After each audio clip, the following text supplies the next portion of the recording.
तो कलयुग का स्वरूप वेद व्यास जी जानते थे कि कलयुग के 99 दोष है, 99 अवगुण है। कलयुग धर्म को टिकने नहीं देगा, तो जीवों का कल्याण कैसे होगा, यह सोचकर व्यास जी दुखी थे। तो वहां अचानक नारद जी आते हैं। नारद जी ने पूछा, प्रभु आज आप इतने उदास, निराश, दुखी क्यों हैं? तो उन्होंने कलयुग के जीवों के कल्याण के विषय में नारद जी को बताया। तो नारद जी कहते हैं कि हे वेद व्यास जी, मैं आपको अपने पूर्व जन्म की कथा सुनाता हूं कि पूर्व जन्म में मैं दासी पुत्र था। मेरी माता किसी सेठ के यहां दासी थी। सेठ के यहां चतुर्मास बिताने आत्मज्ञानी संत पधारे थे। सेठ जी ने मेरी माता को उन चतुर्मास बिताने वाले आत्मज्ञानी साधु संतों की सेवा में लगाया। मैं भी साथ में लगा। मैं साधु संतों की सच्चे मन से सेवा करता था। उनको पूजा के लिए सामग्री ला देता था, उनके वस्त्र धोता था, उनको प्रेम से मेरी माता भोजन बनाती थी और मैं खिलाता था, और नाना प्रकार से मैं संतों को प्रसन्न रखने का प्रयास करता था।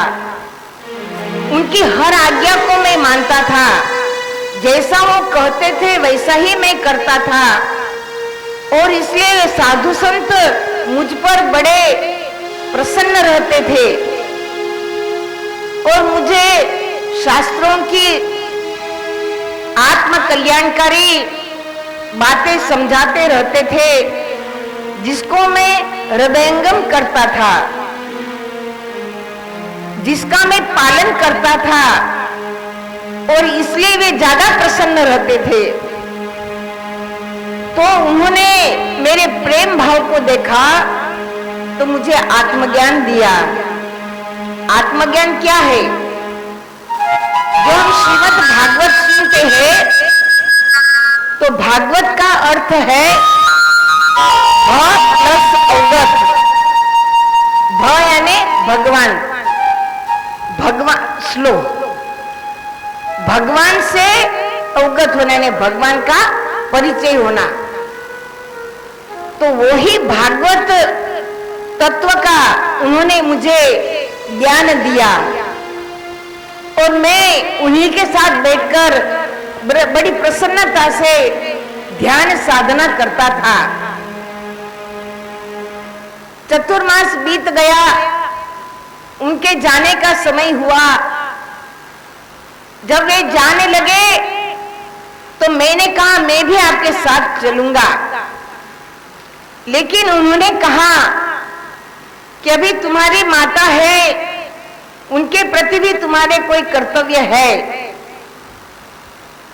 शास्त्रों में प्रत्येक जीव के लिए मातृ पितृ ऋण, देव ऋण और सद्गुरु के ऋण ये बताए हैं। तो माता जीवित है तो आपके ऊपर मातृ ऋण है, उसे निभाओ। संतों की आज्ञा मानी, मैं माता के साथ सेवा में लग गया। लेकिन कुछ ही दिनों में मेरी माता को सर्पदंश हुआ और वो मृत्यु को प्राप्त हुई, और मैं वन में प्रस्थान कर गया। मैंने वहां जो ऋषि मुनियों ने, साधु संतों ने मुझे आत्मज्ञान दिया था, भागवत तत्व का बोध कराया था, तो मैं मन को एकाग्र करके ध्यान करता था। एक दिन मुझे अगाध प्रकाश दिखा, मैं बहुत प्रसन्न हुआ, बहुत गदगदित हुआ। दोबारा मैंने उसी प्रकाश का दर्शन करने का प्रयास किया, लेकिन वो दर्शन मुझे नहीं हुआ। मैं बार बार प्रयास करता रहा, मैं तड़पता रहा कि मुझे फिर से उस आत्म ज्योति का, परम प्रकाश का दर्शन हो जाए, लेकिन नहीं हुआ। तब आकाशवाणी हुई कि तुम्हें प्रत्यक्ष दर्शन अगली बार जन्म लोगे तब होगा। और कुछ समय पश्चात मैं भी स्वधाम गया और मेरा जो दूसरा जन्म हुआ वो ब्रह्मा जी के पुत्र, मानस पुत्र नारद जी के रूप में हुआ। तो मेरा कल्याण हुआ, दासी पुत्र से मैं ब्रह्मा जी का मानस पुत्र बना। तो किसके प्रभाव से? तो उस भागवत शास्त्र का उपदेश लिया, साधना किया, उसके प्रभाव से। तो हे व्यास जी, आप भी श्रीमद् भागवत की रचना करो। संसार के जीव उस आत्म तत्व को, भगवत तत्व को जानेंगे, साधना करेंगे और कलयुग के जीवों का कल्याण होगा। ऐसा नारद जी ने व्यास जी को प्रेरणा दिया। व्यास जी कहते हैं, नारद जी आपकी बात सत्य है, मैं श्रीमद् भागवत की रचना करूंगा, लेकिन लिखेगा कौन? लिखने वाला भी चाहिए, राइटर। तो हृदय में अच्छा संकल्प है, लोक कल्याण की भावना है, तो उसी समय वहां गणेश जी का आगमन होता है। गणेश जी ने पूछा क्या बात है? तो व्यास जी कहते हैं कि गणेश जी, मैं श्रीमद् भागवत की रचना करना चाहता हूं, लेकिन लिखेगा कौन, ये प्रश्न है। गणेश जी कहते हैं मैं लिखूंगा, लेकिन मेरी एक शर्त है कि मैं लिखते लिखते रुकूंगा नहीं। आप कंटिन्यू बोलते रहोगे, मैं कंटिन्यू लिखता रहूंगा, रुकेंगे नहीं। तो व्यास जी कहते हैं तो मेरी भी एक शर्त है। क्या? तो कहा कि आप जो कुछ भी लिखोगे, इसे 3 लोक, 4 दिशा, 4 युग, देश, काल, समय, परिस्थिति को ध्यान में रखते हुए उसके अनुकूल समझ करके लिखोगे, है ना? ये नहीं कि बस लिख दिया। तो कहा ठीक है। और इस तरह से वेद व्यास जी श्रीमद् भागवत की रचना करते हैं और गणेश जी उसको लिखते हैं। गणेश जी ने रुकने के लिए इसलिए मना किया क्योंकि गणेश जी का वाहन क्या है? चूहा। चूहा एक जगह स्थिर नहीं रहता और निरंतर दौड़ता रहता है, उद्यम करता रहता है। तो यहाँ ये प्रेरणा दी गई कि जो जीव उद्यम करेगा, उद्योग करेगा, कर्म करेगा, तो रिद्धि सिद्धि उसकी दासी बनेगी। तो कर्म प्रधान विश्व रचिरा का बताया कि व्यक्ति को कर्म करना चाहिए। आलसी व्यक्ति कुछ नहीं कर सकता। हमारे संतों ने कहा कि आलस ये मौत का तकिया है। आलस ये मौत का तकिया है। आलस नहीं करना चाहिए। जो आलस करेगा वो कुछ भी नहीं पाता है। तो निरंतर कर्म करो। जैसा अच्छा कर्म करोगे तो निश्चित रूप से हमारा कल्याण होगा।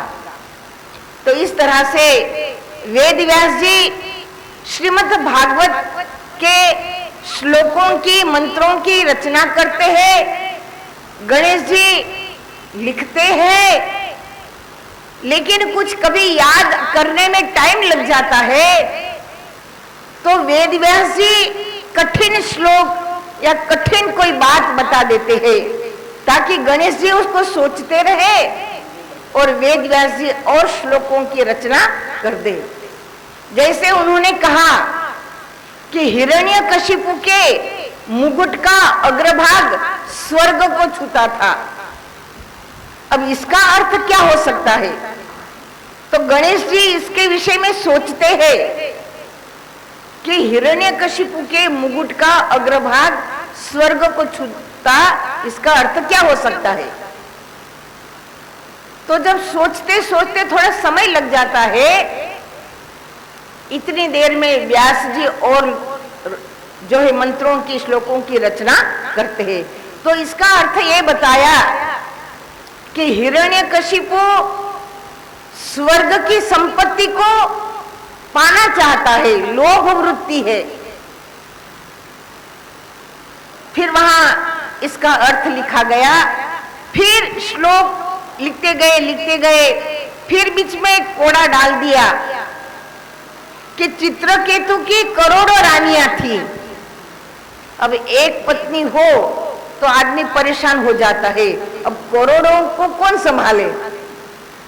तो इसका अर्थ क्या हो सकता है? तो गणेश जी सोचते हैं, इतनी देर में व्यास जी और श्लोकों की, मंत्रों की रचना कर देते हैं। तो इसका अर्थ ये बताया कि मानव का मन ही चित्रकेतु है। मानव के मन की करोड़ों रानियां यानी करोड़ों इच्छाएं हैं। एक हुआ तो 10 की इच्छा, 10 हुआ तो 100 की इच्छा, 100 पाकर भी संतोष नहीं, ऐसी यह डाइन इच्छा है। ऐसा करते करते राजा के पद तक पहुंच गया, पद पाकर भी संतोष नहीं, ऐसी यह डाइन इच्छा है। तो ये मन ही चित्रकेतु है और उसकी इच्छा ही उसकी रानियां है। तो इस तरह से श्रीमद् भागवत की रचना हुई और वेद व्यास जी कहते हैं चलो भागवत की रचना तो हुई, लेकिन अब इसका प्रचार कौन करेगा? भाई प्रचार करने वाला भी चाहिए। तो व्यास जी सोचते हैं कि भागवत का प्रचार तो वो कर सकता है जो जन्म से ही विरक्त हो, जन्म से ही बैरागी हो, संसार की मोहमाया से परे हो। तो संसार में ऐसा कौन है जो जन्म से बैरागी विरक्त हो? बहुत सोचने पर याद आया कि भगवान शिव जी ही ऐसे है जो विरक्त है, वैरागी है, मोह माया से परे है। तो भगवान वेद व्यास जी शिव जी के पास जाते हैं और उन्हें विनय अनुनय करके प्रार्थना करते हैं कि हे शिव जी, आप ध्यान अवस्था में, समाधि अवस्था में जो ब्रह्म सुख का आनंद लेते हो, उसी आनंद को समाज को देने हेतु मैंने श्रीमद् भागवत की रचना करी है, लेकिन इसका प्रचार कौन करेगा? तो हे शिव जी, आप मेरे यहाँ पुत्र बनकर आइए और श्रीमद् भागवत का प्रचार प्रसार करिए। शिव जी बहुत गदगद हो गए, अति प्रसन्न हुए। परमार्थ की, परोपकार की भावना है, इसलिए हे व्यास जी, मैं आपके यहाँ पुत्र रूप में अवश्य आऊंगा और इसके लिए भी भूमिका बनानी पड़ती है। तो शिव जी व्यास जी के यहाँ पुत्र रूप में आने की भूमिका कैसे बनी? तो एक बार नारद जी कैलाश गए। भगवान शिव जी समाधिस्थ थे। माता पार्वती जी के पास नारद जी कहते हैं, देवी आपको पता है शिव जी के गले में 108 मुंडों की माला है, ये किसकी है? पार्वती जी कहते नहीं पता। बोले जब शिव जी घर आए तो पूछ लेना। कहा ठीक है, अब स्त्री है भाई, किसी ने भड़का दिया तो फिर क्या चाहिए। तो जैसे ही शिव जी समाधि से उठे कैलाश आए तो पार्वती जी भगवान की पहले आरती करती थी, स्वागत करती थी, पूजन करती थी। लेकिन आज पार्वती जी डायरेक्ट सवाल करती है, प्रभु बताइए आपके गले में ये मुंडमाला है वो किसकी है? भगवान कहते देवी ये तुम्हारी ही मुंडों की माला है, ये तुम्हारे ही मस्तक है। बोले 108 मेरे मस्तक? बोले हाँ, वो कैसे? बोले आपने जितनी बार जन्म लिया मुझसे ही विवाह किया और उतनी बार मैंने आपका मस्तक काटकर गले में धारण किया। तो देवी कहती है, प्रभु मेरे इतने जन्म हुए और आपका? बोले मेरा कोई जन्म नहीं हुआ, मैं अजन्मा हूं। क्यों? क्योंकि मैं उस अमर तत्व का ध्यान करता हूं, इसलिए मैं अमर हूं। तब देवी कहती है, तो प्रभु मुझे उस अमर तत्व का ज्ञान दो। तो भगवान शिव जी कहते हैं, देवी 108 जन्मों से तुम्हारे 108 जन्मों से मैं इंतजार करता रहा कि कब आप मुझसे इस अमर तत्व का, आत्म तत्व का ज्ञान मांगोगी। आज आपने मांगा है, मैं अति प्रसन्न हूं। बिना मांगे, बिना अधिकारी के हम किसी को ज्ञान देते नहीं है। और इस तरह से जब माता पार्वती जी ने ज्ञान मांगा तब भगवान शिव जी माता पार्वती जी को लेके अमर गुफा में गए और वहां 3 ताली बजाकर सभी अनाधिकारी जीव जंतु पशु पक्षियों को उड़ा दिया और पार्वती जी को कहा कि आप एकाग्रता से हम आपको जो आत्म तत्व का बोध करा रहे हैं इसको हृदय में धारण करो। और वहां भगवान शिव जी माता पार्वती जी को चतुर्श्लोकी का यानी 4 वेदों का, यानी भगवान विष्णु के 4 हाथ, शंख चक्र गदा पद्म, जो 4 क्रिया का ज्ञान है वो ज्ञान दे रहे थे। बड़े विस्तार से दे रहे थे, शास्त्रोक्त अनुभव युक्त। भगवान शिव जी तो अंतर जगत में अंतर्मुख होकर वाणी को बोलते हैं, पार्वती जी सुनती जाती है, समझती जाती है, क्रिया करती जाती है और बीच में हकार भरती है कि भाई हाँ हम सुन रहे हैं। तो भगवान शिव जी जानते हैं कि हाँ पार्वती ग्रहण कर रही है, लेकिन सुनते सुनते पार्वती जी को अचानक नींद का झोंका आ गया। तो कहते हैं कि भगवान शिव जी ने जब 3 ताली बजाकर सभी जीव जंतु पशु पक्षियों को उड़ा दिया, उस समय एक तोते का अंडा वहां रह गया था। क्योंकि तोते का अंडा है, एक इसके अंदर प्राण तो आए नहीं थे, वो कैसे उड़ेगा? तो वो अंडा वहां पर था। लेकिन जैसे ही शिव जी आत्म तत्व की बात करने लगे तो अंडे में प्राण आए और उसने पूरा भागवत यानी पूरा 4 क्रिया का ज्ञान उस अंडे की, मतलब उस तोता ने ग्रहण किया, जान लिया, समझ लिया। और जब पार्वती जी को जरा सा नींद का झोंका आ गया तो तोता हकार भरने लगा। भगवान शिव जी कहने लगे, अरे आवाज कैसे बदल गई? आंख खोल के देखा तो पार्वती जी को जरा नींद का झोंका आ गया और तोता वो सुन रहा था। तो कहा कि अरे ये तो अनाधिकारी है, इसने कैसे सुन लिया? तो इसको तो मार डालूं। और तोता को शिव जी मारने गए, वो उड़ा और उड़कर सीधा वेद व्यास जी की पत्नी अरणी देवी जो आचमन कर रही थी, आचमन द्वारा उनके पेट में समाविष्ट हो गया। शिव जी कहते इसे मैं मारो, लेकिन अरणी देवी कहती है, प्रभु ये आपका ही स्वरूप है, आपका ही अंश है।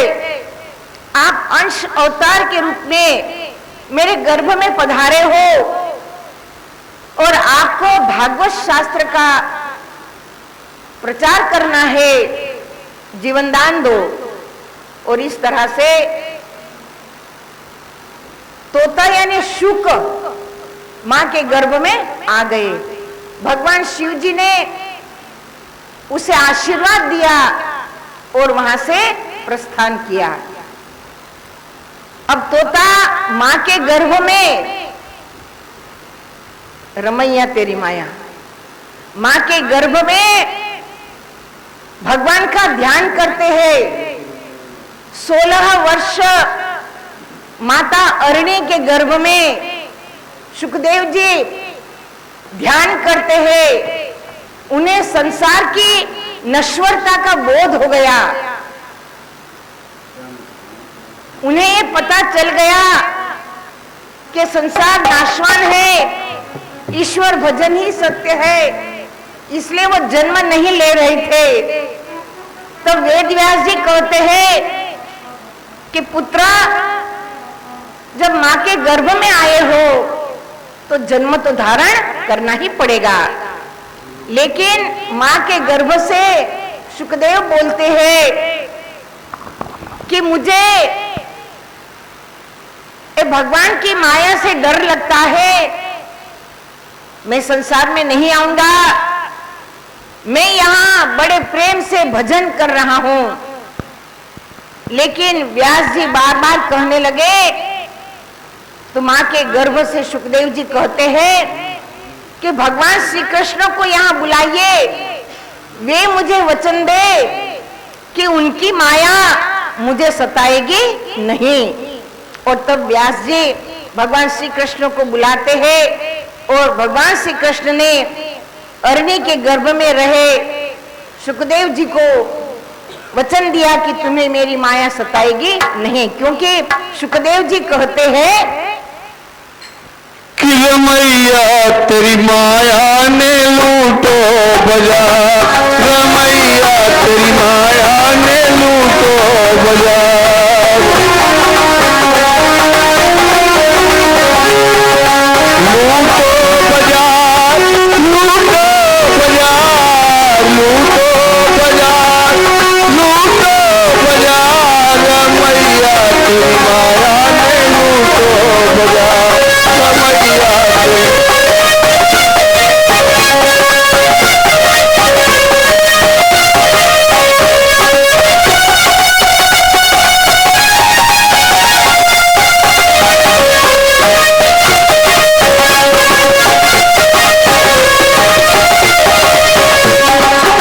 सुरपुर लूटो ना, सुरपुर लूटो, नागपुर लूटो,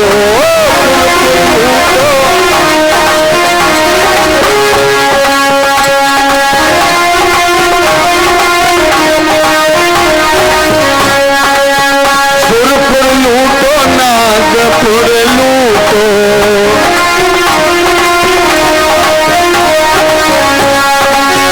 तीनों लोक मचो हाहाकार, रमैया तेरी माया ने लूटो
जब सुखदेव जी ने भगवान श्री कृष्ण को उलाहना दिया कि भगवान आपकी माया है रमैया, आपकी माया, देखो इस तरह से बीच में नहीं आना, कभी नहीं आना। सभी भाई बहनों को निवेदन है कि जब कथा चल रही हो कोई बीच में आकर दर्शन ना करे। सेवा दल वालों को विशेष सूचना है, अवार्ड लिया है, ध्यान रखिएगा इस बात का।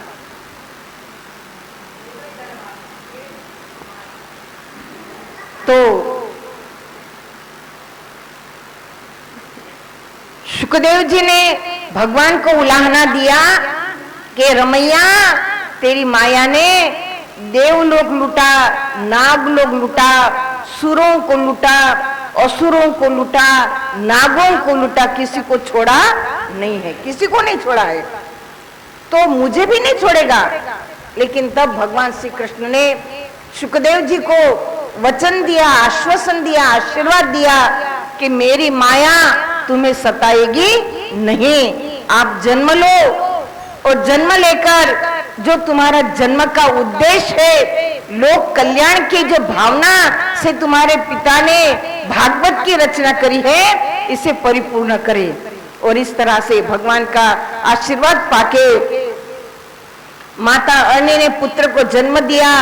जात कर्म संस्कार करने थे, नामकरण संस्कार करने थे, लेकिन सुखदेव जी तो वन में भागने लगे। व्यास जी कहते अरे रुको रुको पुत्र, तुम्हारे संस्कार करने बाकी है। तो वहां सुखदेव जी कहते, नाम उनका सुखदेव जी वहां रखा गया, वे कहते हैं कि जो आत्म ज्ञान है, जिसने आत्म तत्व को जान लिया है, आत्म तत्व की साधना करते हैं, उसके लिए कोई संस्कार बाकी नहीं रह जाता। सभी संस्कारों के ऊपर, सभी क्रियाकांडों के ऊपर आत्मज्ञान है। आत्मज्ञान इतना मंगल भवन अमंगलहारी है। भगवान शिव जी स्मशान में रहते हैं, मुर्दों की भस्म लेपन करते हैं, सर्पों को गले में धारण करते हैं, मृगचर्म धारण करते हैं, भूतों की टोली उनके साथ में रहती है।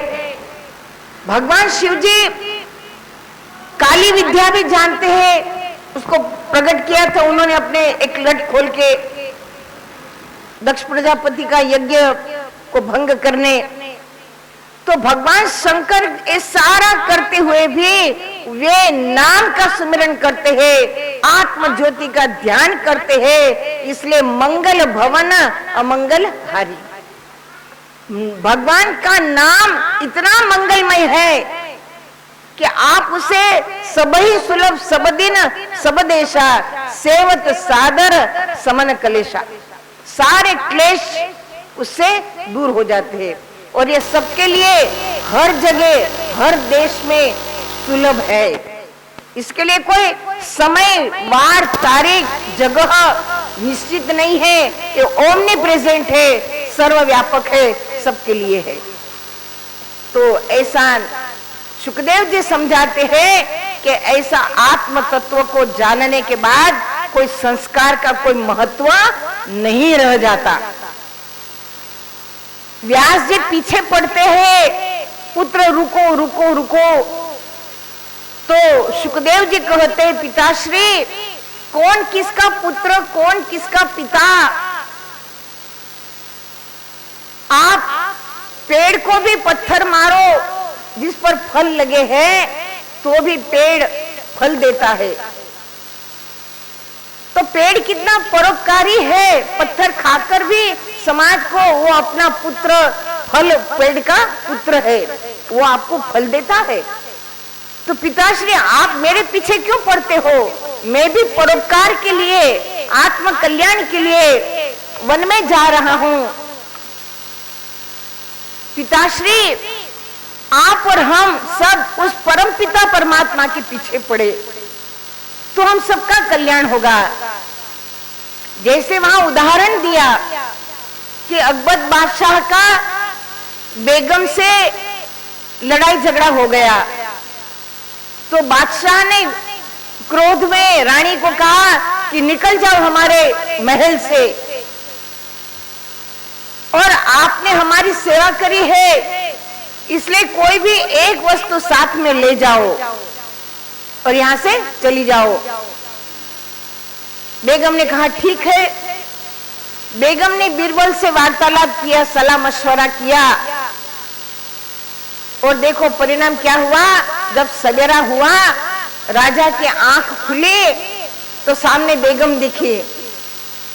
तो राजा एकदम क्रोध में आ गए, बोले आप अभी तक गई नहीं यहां से, हमने तुमको देश निकाला दिया, क्यों नहीं गई यहां से। बेगम कहती राजन आप नजर उठाकर देखिए आप कहां हो।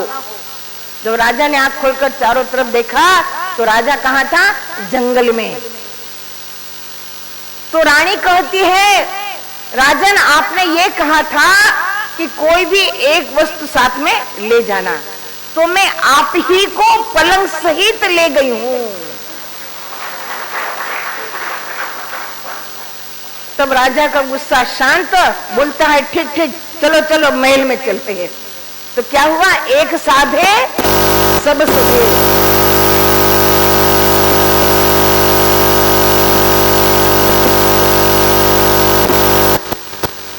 तो इस तरह से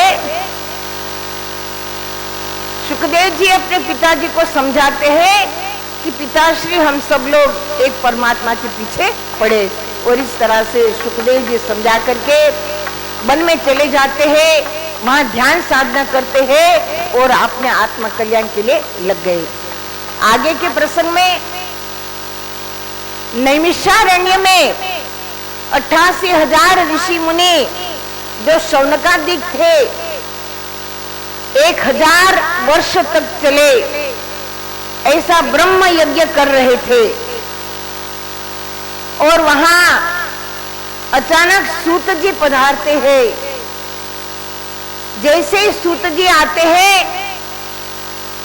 तो शौनकादिकों ने उनका स्वागत किया है, उनको सुंदर आसन दिया है, सबने प्रेम से प्रणाम किया है, उनकी सेवा करी और चारों ओर बैठ गए। और शौनकादिक सूत जी से प्रणाम करके विनय भाव से प्रश्न करते हैं, कहते हैं प्रभु शास्त्रों का सार क्या है। 4 वेद, 6 शास्त्र, 18 पुराण, 64 गीता, रामायण, भागवत, गीता, ये सब का सार क्या है। तो सूत जी समझाते हैं कि हे शौनकादिक, आप सब लोग विद्वान हो, ज्ञानी हो, ब्रह्म यज्ञ कर रहे हो, फिर भी आपने जो प्रश्न किया है जो लोक कल्याण हेतु है, तो सुनो, शास्त्रों का सार रसायन है। राम रसायन तुम्हारे पासा और सदा रहो रघुपति के दासा। रसायन का मतलब है 4 वस्तु का मिश्रण, उसे रसायन कहते हैं। जैसे हमें हलवा बनाना है तो हलवा में आटा, घी, शक्कर और पानी, 4 वस्तु चाहिए। 4 वस्तु का मिश्रण हलवा बना। ऐसे 4 क्रिया का ज्ञान, ये भी एक रसायन है। तो शास्त्रों का सार क्या है, 4 क्रिया का ज्ञान। फिर कहा कि मनुष्य के लिए सबसे श्रेष्ठ कर्म क्या है, तो कहा कि मानव जाति के लिए श्रेष्ठ कर्म ईश्वर का ध्यान करना है। फिर पूछा कि भगवान अवतार धारण क्यों करते हैं, तो बताया कि यदा यदा ही धर्मस्य ग्लानिर्भवति भारत अभ्युत्थानम अधर्मस्य तदात्म्यनम सृजाम्यहम् परित्राणाय साधूनां विनाशाय च दुष्कृताम् और धर्म संस्थापनार्थाय संभवामि युगे युगे, कि धर्म की स्थापना हेतु भगवान अवतार धारण करते हैं। तो भगवान ने कितने अवतार लिए? तो वहां 24 अवतारों का वर्णन है। फिर पूछा कि जब भगवान स्वधाम जाते हैं तो धर्म किसके भरोसे रहता है? तो कहा कि जब भगवान स्वधाम जाते हैं तो भगवान नाम में समाहित होते हैं और नाम से ही जो है जीव का कल्याण होता है। तो भगवान का जो नाम है, जो 4 क्रिया का ज्ञान है, धर्म उसी में स्थापित है, वही धर्म है। 4 क्रिया को जानना और उसका ध्यान करना, यही धर्म है। इसी की स्थापना भगवान श्री कृष्ण ने अर्जुन के हृदय में करी, श्री गुरु महाराज जी ने हम सबके हृदय में करी है। तो इस तरह के आत्म कल्याणकारी शौनकादिकों ने प्रश्न किए हैं। आगे भी शौनकादिक प्रश्न करते हैं कि महाराज जीव का कल्याण किसमें है? तो कहा कि शतम विहाय भोजनम सहस्त्रम स्नान आचरेत लक्षम विहाय दातव्यम कोटि त्वक्ता हरि भजेत। कि 100 काम छोड़कर भोजन करो, 1000 काम छोड़कर स्नान करो, 1,00,000 काम छोड़कर दान दो और कोटि करोड़ों काम छोड़कर भगवान का भजन करो। क्या बताया? कोटि करोड़ों काम छोड़कर भगवान का भजन करो तो जीव का कल्याण है। लेकिन हम भजन तो करते नहीं है, हम तो भोजन खूब करते हैं लेकिन भजन होता 3 बार भोजन तो खूब करते हैं लेकिन भजन किसी का होता नहीं है। जबकि श्रीमद् भागवत आपको भजन करने की प्रेरणा देते हैं। जो भजन करेगा तो जीव का कल्याण होगा। लेकिन आज हम कहाँ लगे हैं? भोजन में लगे हैं। तो मानव की स्थिति कैसी है, एक भजन द्वारा आपके सामने प्रस्तुत किया जाएगा।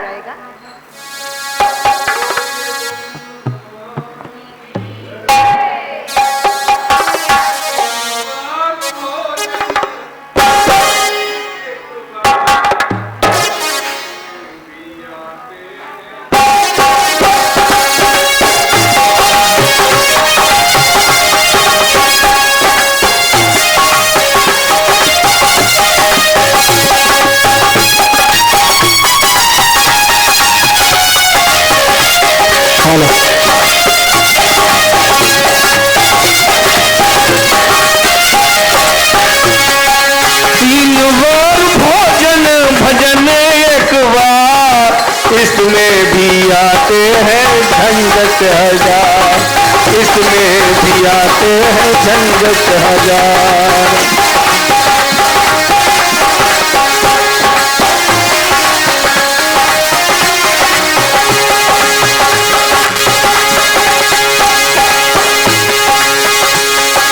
मन मेरा कहता है गंगा नहाऊं, मन मेरा कहता है गंगा नहाऊं,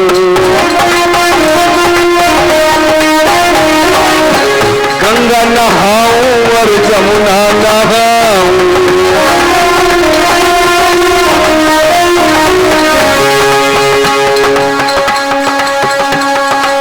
जाते जाते रस्तों में, जाते जाते रस्तों में आया भूखा, इसमें भी आते हैं झंझट 1000, इसमें भी आते हैं झंझट 1000।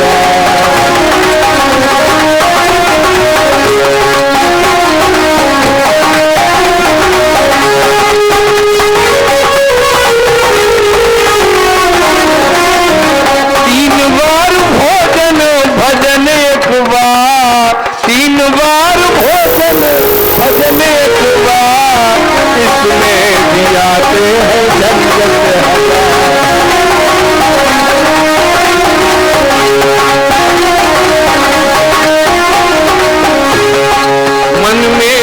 कहता है मंदिर हो आऊं,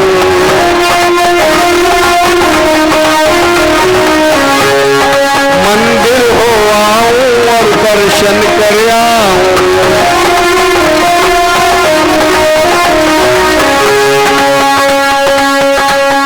और जाते जाते मंदिर को लग गए किवाड़, जाते जाते मंदिर को लग गए किवाड़, इसमें भी आते हैं झंझट हजार, इसमें भी।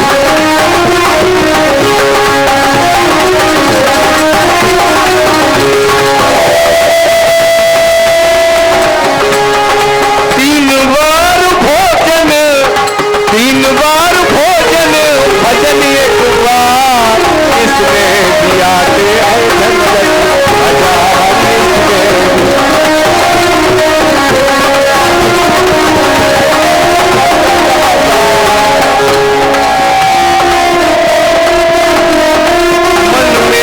मन मेरा कहता है दान कर आऊं,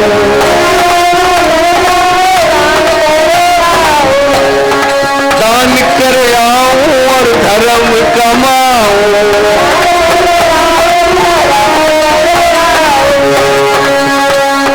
मन मेरा कहता है दान कर आऊं,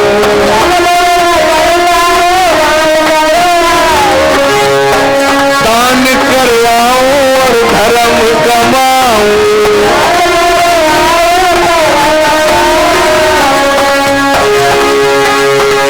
महंगाई ज्यादा और महंगाई ज्यादा, बड़ा परिवार, इसमें भी आते हैं झंझट हजार, इसमें भी आते हैं।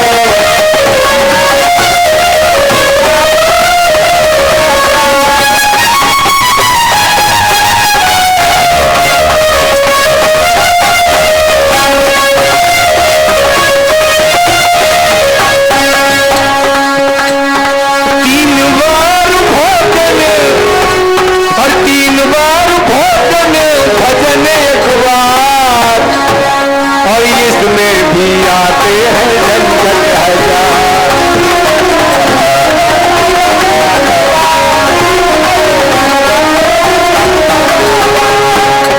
बोल आनंद कंद भगवान की जय। तो यहाँ भजन करने की प्रेरणा दी है। भजन करेंगे तो कल्याण होगा। तो आगे शौनकादिक सूत जी से प्रश्न करते हैं और कहते हैं कि श्रीमद् भागवत की रचना कैसे हुई और उसका प्रचार किसने किया और उसका महात्म्य क्या है। क्योंकि जो भी शास्त्रों का पठन पाठन किया जाता है तो उसमें सबसे पहले उसका महत्व यानी महात्म्य क्या है ये समझा जाता है। तो महात्म्य पूछा है कि भागवत का महात्म्य क्या है, मतलब कि भागवत से किसका किसका कल्याण हुआ। तो वहां बहुत सुंदर बात बताई है कि एक बार विशाला नगरी में सनकादिक विराजमान थे, ध्यानस्थ थे और अचानक वहां नारद जी आते हैं। नारद जी का मुख मलिन था तो शौनकादिकों ने पूछा, हे नारद जी, हरि के दास फिर क्यों हो उदास, ये उदासीनता क्यों है। तो नारद जी कहते हैं कि हे सनकादिक, सनकादिक और नारद जी भाई भाई थे, ब्रह्मा जी के ही सारे पुत्र है, ये भाई भाई थे। तो नारद जी कहते हैं कि हे सनकादिक, मैं भारतवर्ष में भ्रमण कर रहा था और भ्रमण करते करते मैं वृंदावन गया। वहां मैंने देखा कि एक देवी युवा थी और उसकी गोदी में दो वृद्ध सो रहे थे। तो मैं वहां से निकला तो देवी ने मुझे कहा क्षणम तिष्ठम, मतलब कि क्षण भर रुक जाओ। मैं रुक गया। तो देवी मुझसे कहती है कि हे देव ऋषि नारद जी, मैं भक्ति हूं और मेरे ये दोनों वृद्ध पुत्र ज्ञान और वैराग्य है। ये बेहोशी की अवस्था में, मरणासन अवस्था में पड़े हैं। भक्ति कहती है कि भक्ति द्रविड़ उपजी लाए रामानंद, और कबीर साहब ने इसे जो है उजागर किया 3 लोक 9 खंड में। तो भक्ति तो हर जगह युवा है, हम सबके अंदर भक्ति है, लेकिन हम सबके अंदर का ज्ञान और वैराग्य सो रहा है, बेहोशी की अवस्था में है। तो नारद जी वहां वर्णन करते हैं सनकादिकों के पास कि मैं भारत भ्रमण कर रहा था, तो मैंने देखा कि संसार के जीवों की अवस्था क्या है। तो उदरम भाणी जीवो, उदर भरने की ही लोग कला जानते हैं। पेट कैसे भरे इसी का धंधा गोरख धंधेवाद जीव लगा है। किसी के अंदर ज्ञान वैराग्य तो रहा ही नहीं। कपड़े का बहुत ध्यान रखते हैं, लेकिन मन का कोई ध्यान नहीं रखता, जबकि मन से किए हुए कर्म ही साथ जाते हैं। मन कभी मरता नहीं है, माया मरी न मन मरा, मर जाए शरीर, आशा तृष्णा ना मरी, कह गए दास कबीर। तो जिस मन से सत्कर्म करने से, जिस मन से ईश्वर का ध्यान भजन सुमिरन करने से जीव का कल्याण होता है, लेकिन कलयुग का जीव वस्त्रों को ध्यान रखता है, अपने एटिकेटी का ध्यान रखता है, लेकिन मन पर किसी का ध्यान नहीं है। और ये सब देखकर मैं बहुत चिंतित दुखी था। और फिर ये वृंदावन में ऐसा दृश्य देखा कि भक्ति जवान है और उसके 2 पुत्र ज्ञान और वैराग्य बेहोशी की अवस्था में है, मरणासन अवस्था में है। तो भक्ति ने मुझे विनय उन्होंने करे कि नारद जी इन्हें जगाओ। तो नारद जी कहते हैं कि मैंने वहां नाना प्रकार का संकीर्तन किया, नाना प्रकार के वेद शास्त्रों का सुप्तक पढ़ा, वेद शास्त्रों के बड़े बड़े मंत्रों का उच्चारण किया, लेकिन ये जागृत हुए नहीं। और इसी बात से चिंतित होकर मैं कई जगह भ्रमण करता रहा ज्ञान वैराग्य को जगाने के लिए। कई लोगों से मैंने पूछा, भ्रमण करते करते आज आपके पास आया हूं। तो सनकादिक कहते हैं कि ज्ञान वैराग्य को जगाना है तो श्रीमद् भागवत की कथा करो। तो कथा से किसका कल्याण हुआ? तो फिर वहां एक दृष्टांत बताया कि तुंगभद्रा नदी के किनारे आत्मदेव नाम के ब्राह्मण रहते थे। उनके पास प्रचुर मात्रा में संपत्ति थी, लेकिन कोई संतान नहीं थी। तो कहा कि जिसकी संतान नहीं होती है तो ये धन किस काम का? तो उन्हें संतान चाहिए थी, क्योंकि लोग कहते भी है कि संतान होती है और मृत्यु के बाद पीछे से कर्मकांड करेगी, क्रियाकांड करेगी तो जीव का कल्याण होगा। पितरों के लिए श्राद्ध डालेगा तो पितरों की मुक्ति होगी। और इसलिए आत्मदेव चाहते हैं कि मेरे संतान हो, लेकिन कहीं से संतान होने का अंदेशा नहीं रहा। तो आत्मदेव ब्राह्मण आत्महत्या करने निकले और वहां उन्हें आत्मज्ञानी संत महात्मा मिले। उन्होंने कहा कि ब्राह्मण देवता ये क्या कर्म करने जा रहे हो? बोले महाराज आप तो मुझे संतान दो, नहीं तो मैं आत्महत्या करूंगा। उन्होंने नाना प्रकार से समझाया कि आत्महत्या करोगे इससे बड़ा संसार में कोई पाप नहीं है। आत्महत्या की कहीं गति नहीं है, वो वायु रूप में भटकता रहता है, उसके लिए रहने के लिए कोई जगह नहीं है। आत्महत्या ये वायु रूप मतलब उसके लिए कोई स्थान नहीं है।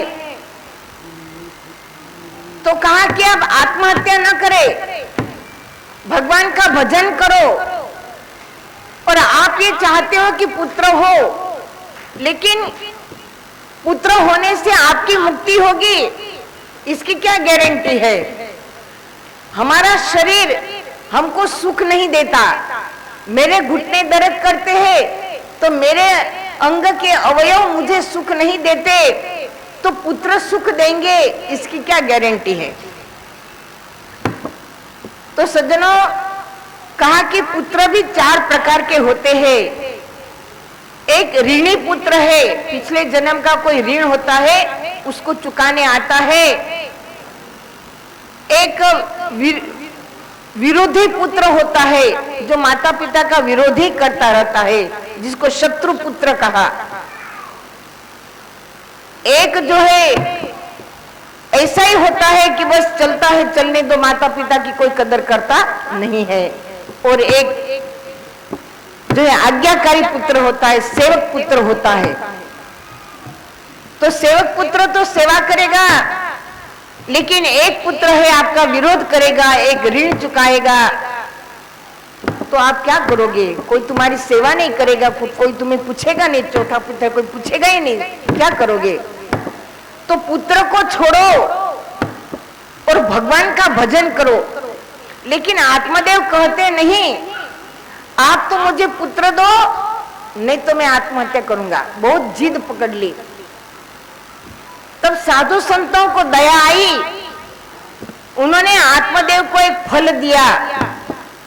कहा कि इस फल को तुम्हारी पत्नी को खिला देना, तुम्हारे यहाँ भगवत भक्त रूपी पुत्र का जन्म होगा।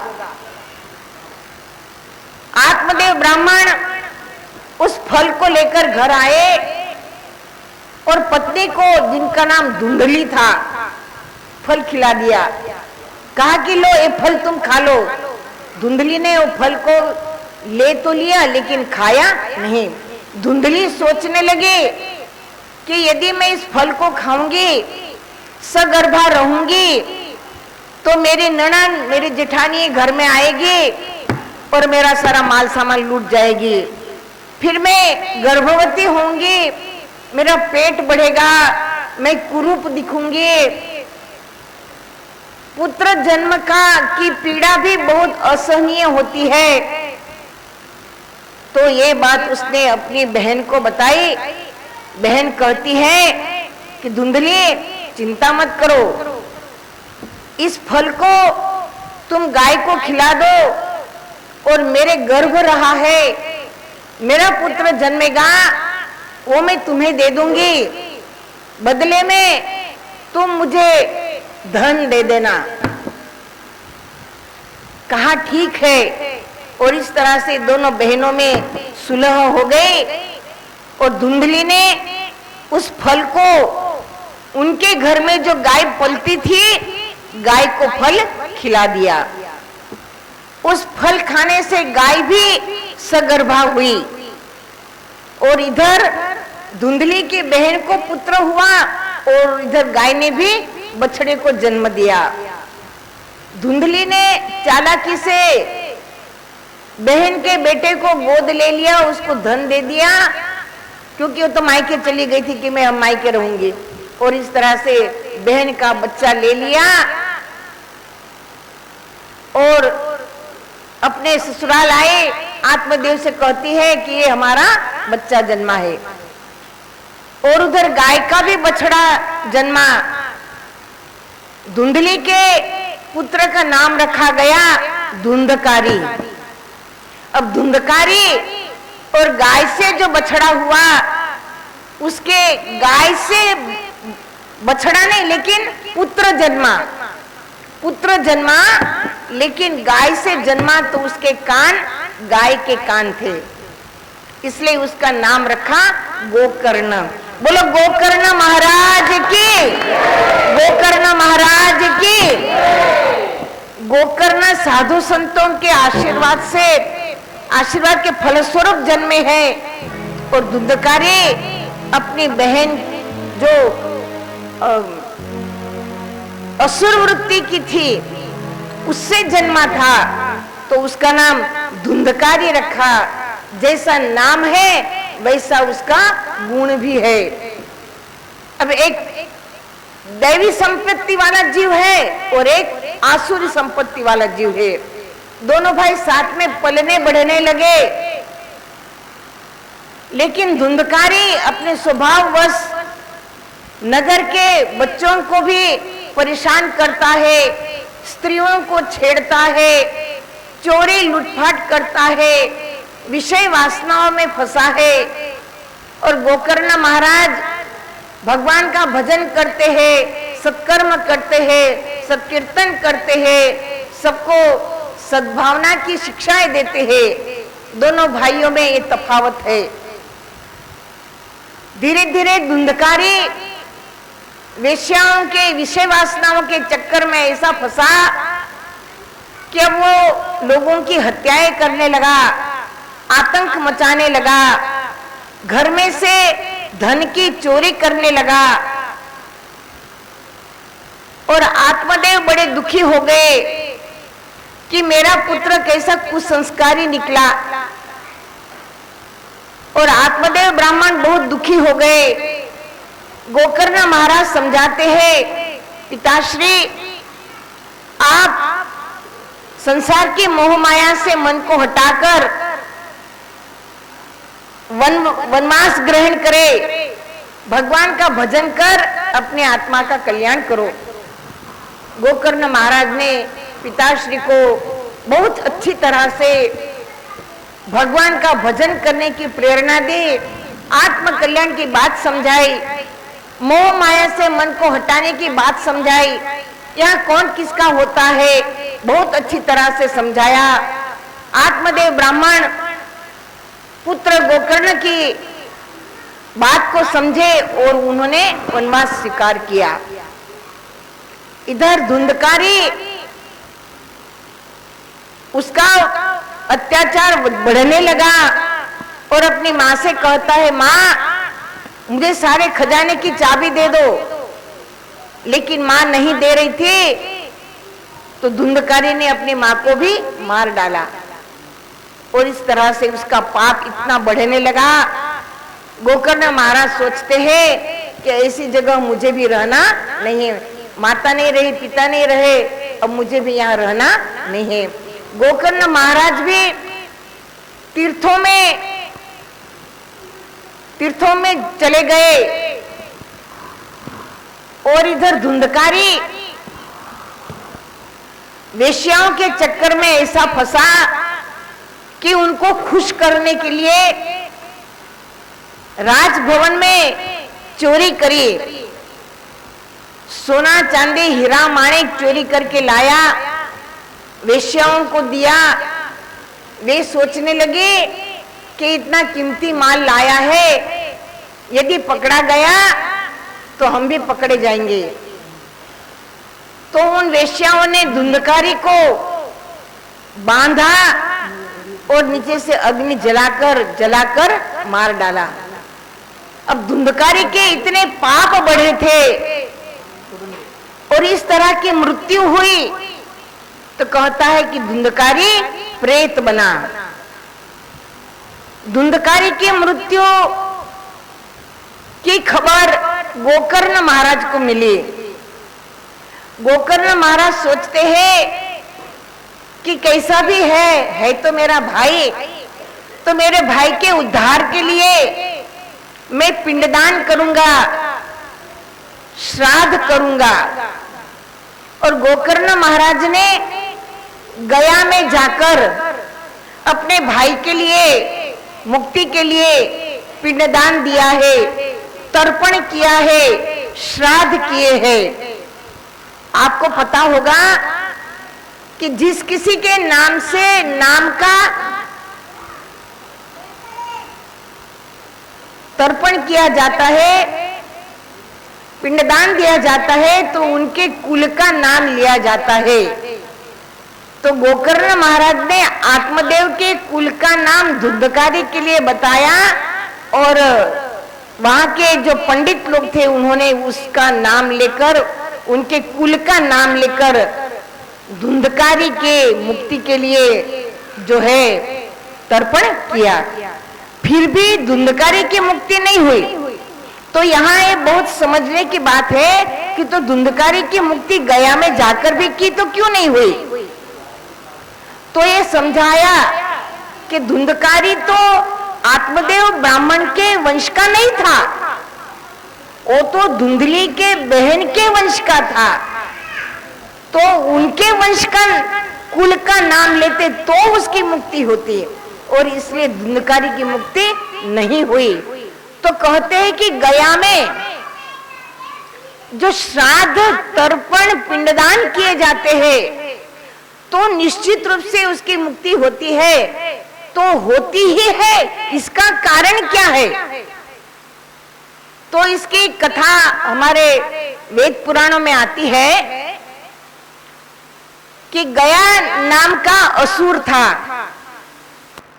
गया नाम के असुर ने ब्रह्मा जी की बहुत कठिन कड़ी तपस्या करी। बहुत कड़ी तपस्या के बाद जब ब्रह्मा जी वरदान देने प्रकट हुए, प्रसन्न हुए, वरदान मांगने को कहा,